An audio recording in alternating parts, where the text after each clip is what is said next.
Kejadian pasal 4, Kain dan Habel. Kemudian manusia itu bersetubuh dengan Hawa istrinya, dan mengandunglah perempuan itu, lalu melahirkan Kain. Maka kata perempuan itu, "Aku telah mendapat seorang anak laki-laki dengan pertolongan Tuhan." Selanjutnya dilahirkannya Habel, adik Kain, dan Habel menjadi gembala kambing domba. Kain menjadi petani.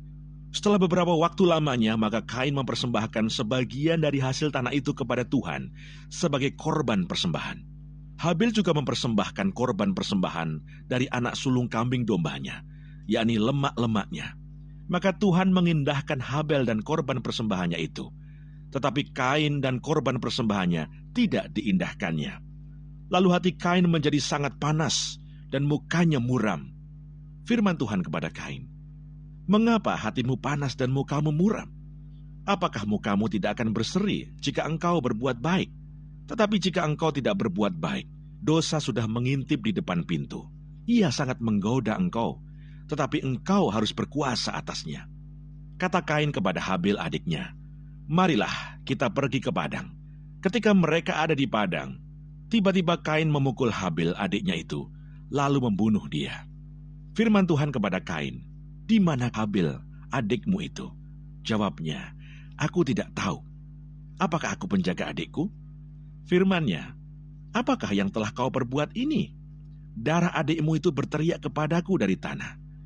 Maka sekarang terkutuklah engkau, terbuang jauh dari tanah yang mengangakan mulutnya untuk menerima darah adikmu itu dari tanganmu.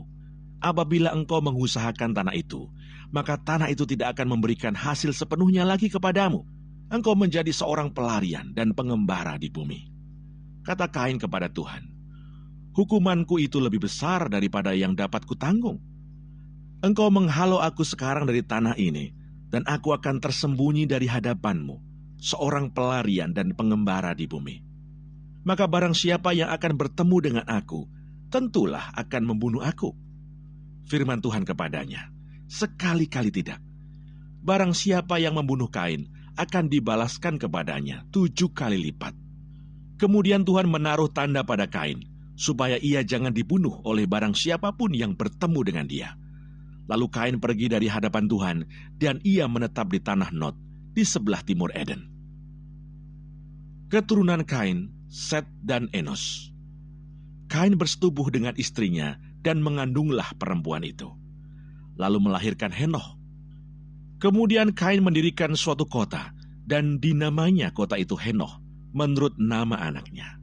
Bagi Henoh lahirlah Irad, dan Irad itu memperanakkan Mehuyael, dan Mehuyael memperanakkan Metusael, dan Metusael memperanakkan Lameh. Lameh mengambil istri 2 orang, yang satu namanya Ada, yang lain Sila. Ada itu melahirkan Yabal. Dialah yang menjadi bapa orang yang diam dalam kemah dan memelihara ternak. Nama adiknya ialah Yubal. Dialah yang menjadi bapa semua orang yang memainkan kecapi dan suling. Sila juga melahirkan anak, yakni Tubal Kain, bapa semua tukang tembaga dan tukang besi. Adik perempuan Tubal Kain ialah Naamah. Berkatalah Lameh kepada kedua istrinya itu, "Ada dan Sila, dengarkanlah suaraku. Hai istri-istri Lameh, pasanglah telingamu kepada perkataanku ini. Aku telah membunuh seorang laki-laki karena ia melukai aku. Membunuh seorang muda karena ia memukul aku sampai bengkak. Sebab jika Kain harus dibalaskan 7 kali lipat, maka Lameh 77 kali lipat." Adam bersetubuh pula dengan istrinya. Lalu perempuan itu melahirkan seorang anak laki-laki dan menamainya Set. Sebab katanya, "Allah telah mengaruniakan kepadaku anak yang lain sebagai ganti Habel, sebab Kain telah membunuhnya." Lahirlah seorang anak laki-laki bagi Set juga, dan anak itu dinamainya Enos. Waktu itulah orang mulai memanggil nama Tuhan. Kejadian pasal 5. Keturunan Adam. Inilah daftar keturunan Adam. Pada waktu manusia itu diciptakan oleh Allah, dibuatnyalah dia menurut rupa Allah. Laki-laki dan perempuan diciptakannya mereka. Ia memberkati mereka dan memberikan nama manusia kepada mereka pada waktu mereka diciptakan. Setelah Adam hidup 130 tahun, ia memperanakkan seorang laki-laki menurut rupa dan gambarnya, lalu memberi nama Set kepadanya. Umur Adam setelah memperanakkan Set 800 tahun, dan ia memperanakkan anak-anak lelaki dan perempuan. Jadi Adam mencapai umur 930 tahun, lalu ia mati. Setelah Set hidup 105 tahun, ia memperanakkan Enos, dan Set masih hidup 807 tahun setelah ia memperanakkan Enos, dan ia memperanakkan anak-anak lelaki dan perempuan. Jadi Set mencapai umur 912 tahun, lalu ia mati. Setelah Enos hidup 90 tahun, ia memperanakkan Kenan. Dan Enos masih hidup 815 tahun setelah ia memperanakkan Kenan, dan ia memperanakkan anak-anak lelaki dan perempuan. Jadi Enos mencapai umur 905 tahun, lalu ia mati. Setelah Kenan hidup 70 tahun, ia memperanakkan Mahalalel. Dan Kenan masih hidup 840 tahun setelah ia memperanakkan Mahalalel, dan ia memperanakkan anak-anak lelaki dan perempuan. Jadi Kenan mencapai umur 910 tahun, lalu ia mati. Setelah Mahalalel hidup 65 tahun, ia memperanakkan Yared. Dan Mahalalel masih hidup 830 tahun setelah ia memperanakkan Yared. Dan ia memperanakkan anak-anak lelaki dan perempuan. Jadi Mahalalel mencapai umur 895 tahun, lalu ia mati. Setelah Yared hidup 162 tahun, ia memperanakkan Henoch. Dan Yared masih hidup 800 tahun setelah ia memperanakkan Henoch. Dan ia memperanakkan anak-anak lelaki dan perempuan. Jadi Yared mencapai umur 962 tahun, lalu ia mati. Setelah Henoch hidup 65 tahun, ia memperanakkan Metusalah. Dan Henoch hidup bergaul dengan Allah selama 300 tahun lagi, setelah ia memperanakkan Metusalah, dan ia memperanakkan anak-anak lelaki dan perempuan. Jadi Henoch mencapai umur 365 tahun. Dan Henoch hidup bergaul dengan Allah, lalu ia tidak ada lagi, sebab ia telah diangkat oleh Allah. Setelah Metusalah hidup 187 tahun, ia memperanakkan Lameh. Dan Metusalah masih hidup 782 tahun setelah ia memperanakkan Lameh, dan ia memperanakkan anak-anak lelaki dan perempuan. Jadi Metusalah mencapai umur 969 tahun, lalu ia mati. Setelah Lameh hidup 182 tahun, ia memperanakkan seorang anak laki-laki dan memberi nama Nuh kepadanya. Katanya, anak ini akan memberi kepada kita penghiburan dalam pekerjaan kita yang penuh susah payah di tanah yang telah terkutuk oleh Tuhan. Dan Lameh masih hidup 595 tahun setelah ia memperanakkan Nuh, dan ia memperanakkan anak-anak lelaki dan perempuan. Jadi Lameh mencapai umur 777 tahun, lalu ia mati. Setelah Nuh berumur 500 tahun, ia memperanakkan Sem, Ham, dan Yafet. Kejadian pasal 6. Kejahatan manusia. Ketika manusia itu mulai bertambah banyak jumlahnya di muka bumi, dan bagi mereka lahir anak-anak perempuan, maka anak-anak Allah melihat bahwa anak-anak perempuan manusia itu cantik-cantik.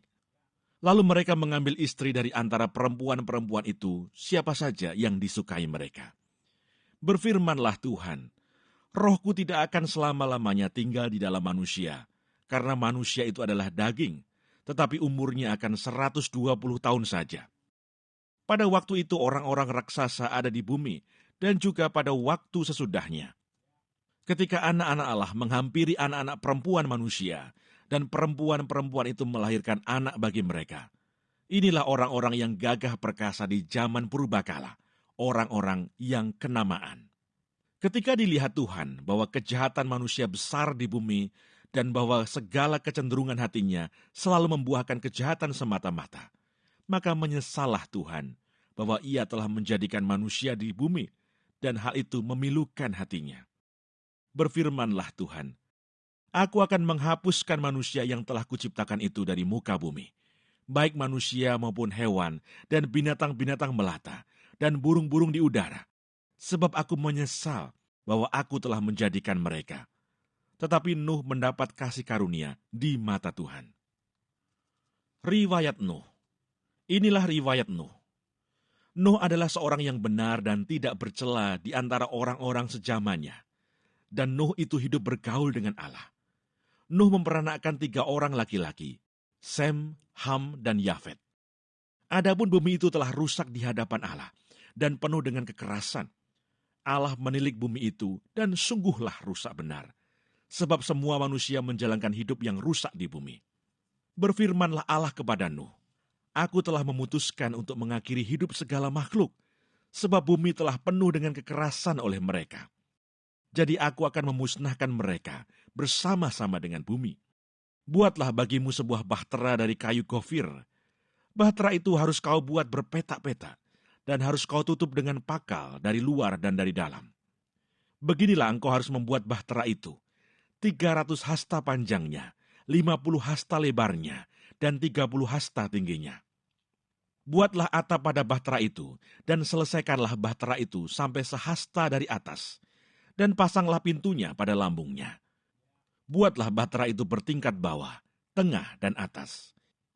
Sebab sesungguhnya, aku akan mendatangkan air bah meliputi bumi, untuk memusnahkan segala yang hidup dan bernyawa di kolong langit.